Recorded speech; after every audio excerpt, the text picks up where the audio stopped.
In this video, we're going to talk about the displacement field and Gauss's law. Well, what is the displacement field? Well, imagine you have a stationary atom. If we apply an external electric field to the atom, the free electrons align themselves with the field and create an electric dipole moment, which basically means that we get two distinct polarities of charge on the atom. Now let's get to some math. The displacement field is a vector quantity and it is defined as epsilon naught E plus vector P. Epsilon naught is the electric permittivity of free space, which is a measure of how well an electric field forms in free space.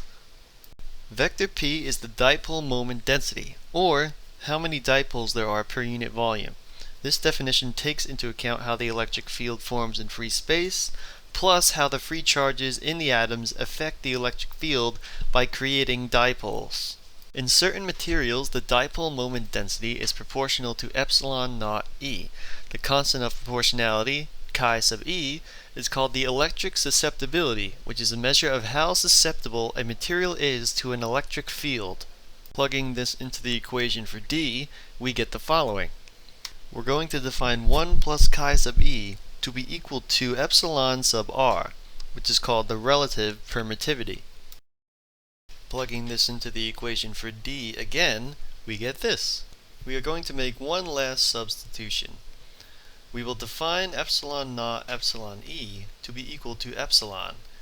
Applying this substitution, we get our final form for the displacement field, where epsilon is the permittivity.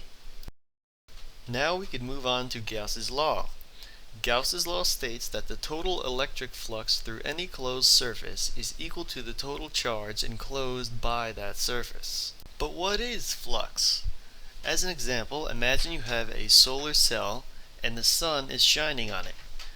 The amount of sunlight it receives from the sun is the flux from the sun. If you had a bigger solar cell, you would receive more flux since the surface is larger. So simply put, flux is a measure of how much a field, or in this case sunlight, passes through a surface. Now let's write down Gauss's law. Phi sub E is the total electric flux, and QENC is the total charge enclosed by that surface. The total flux is equal to the closed surface integral of the displacement field through the surface. The circle through the integral signs represents that it's closed. To explain this equation, let's look at the following image. The square represents some differential amount of surface ds.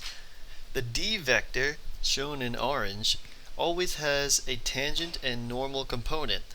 The tangent vector will always be parallel to the surface and technically never goes through the surface.